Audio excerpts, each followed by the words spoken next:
তো ভিডিও শুরুতে আপনাদের একটা তথ্য দিয়ে রাখি, আমরা অতি শীঘ্রই একটা অনলাইন ক্লাস শুরু করব, যেটা কিনা সম্পূর্ণ ফ্রি থাকবে।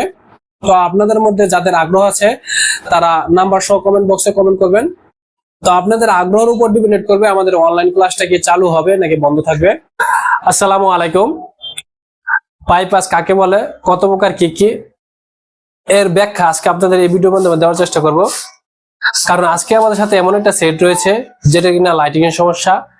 এর চেয়ে বড় বিষয় হচ্ছে এই মোবাইলের বর্ণীয় স্কিমেটিক এবং বিটম্যাপ কোনোটাই নাই। তো এই ভিডিওর মাধ্যমে আপনারা আরেকটা বিষয় পেয়ে যাবেন, তা হলো বর্ণীয় স্কিমেটিক ছাড়া কিভাবে একটি লাইটিং সমস্যার সমাধান খুঁজে বের করবেন।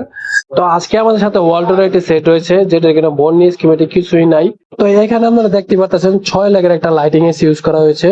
আর 6 লেগের লাইটিং এসি যখন ইউজ করা হয় তখন 5 নাম্বার যে লাইনটা থাকে এটা হচ্ছে কন্ট্রোল লাইন অথবা এনেবল লাইন। তো আমরা এখানে প্রথমে 1.8 ভোল্টেজ ইনেবল দিয়ে দেখেছি যে আমাদের লাইটিং এসি টা কাজ করে কিনা। তো আমরা যখন 1.8 ভোল্টেজ ইনেবল দিই তখন কিন্তু আমাদের লাইটিং এসি কাজ করতেছিল। আমরা যখন এখানে ডিফল্ট অন কোনো ভোল্টেজ ইনপুট দেই তখন হচ্ছে কি আমাদের লাইট কিন্তু অলওয়েজ জ্বলে থাকে। তো এই সমস্যা থেকে রক্ষা পেতে হলে আপনাকে একটা স্লিপ মোড লাইন সিলেক্ট করতে হবে। তো আমরা এখানে স্লিপ মোড লাইন হিসেবে বিএসপি কে নিয়েছি, যেটা কিনা গ্রাফিক্স এর +5 ভোল্টেজ। তো আমরা যেহেতু এখানে 5 ভোল্টেজ ইনপুট হিসেবে নিয়েছি, কিন্তু আমাদের দরকার হচ্ছে 1.8 ভোল্টেজ। তো আমাদের এখানে ডিভাইডার সার্কিট তৈরি করতে হবে, অর্থাৎ 5 ভোল্টেজটাকে 1.8 ভোল্টেজে রূপান্তর করতে হবে। তো আমরা এখানে দুইটা রেজিস্টার নিয়েছি, যেটা কিনা একটা হচ্ছে 47K এবং একটা হচ্ছে 22K। তো এইখানে আমরা 47K রেজিস্টরকে R1 হিসেবে ইউজ করতেছি এবং 22K যে রেজিস্টর ওইটাকে আমরা R2 হিসেবে ইউজ করতেছি।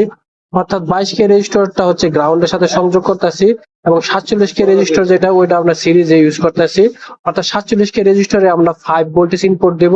R1 এবং R2 এর যে দুইটা টার্মিনাল একসাথে হবে ওই দুইটা টার্মিনাল হচ্ছে কি আউটপুট ভোল্টেজ, এখান থেকে ভোল্টেজ আউটপুট হবে। এখান থেকে আমরা একটা জাম্পার নেব, ওই জাম্পারের আরেকটা টার্মিনাল হচ্ছে আইসির 5 নম্বর লেগের সাথে সংযুক্ত করব। তাহলে আইসি 1.8 ভোল্টেজ পেয়ে যাবে এবং আইসিটা ট্রিগার হবে। তো এখানে আপনারা সম্পূর্ণ বিষয়টি দেখতে পাচ্ছেন, কোথায় থেকে আমরা জাম্পার ওয়্যার নিয়েছি এবং কোথায় সংযুক্ত করেছি। এখন আমরা সেটটা ফিটিং দেব, ফিটিং দিয়ে দেখবো আমাদের সমস্যাটি সমাধান হয়েছে কিনা। তো আলহামদুলিল্লাহ দেখতে পাচ্ছেন আমাদের মোবাইলে লাইট চলে আসছে, তার মানে আমাদের সমস্যাটি সমাধান হয়েছে। এখানে খুবই গুরুত্বপূর্ণ কিছু বিষয় তুলে ধরার চেষ্টা করেছি। আপনারা যদি বুঝতে পারেন তাহলে আলহামদুলিল্লাহ, যদি না বুঝতে পারেন তাহলে আমাকে অবশ্যই পার্সোনালি মেসেজ দিবেন, আমি সম্পূর্ণ বিষয়টা আবার বোঝানোর চেষ্টা করব। তো আমাদের সাথে এতক্ষণ থাকার জন্য সবাইকে ধন্যবাদ। আসসালামু আলাইকুম। আর ভিডিওটা ভালো লাগলে অবশ্যই লাইক এন্ড ফলোতে আমাদের সাথে থাকবেন।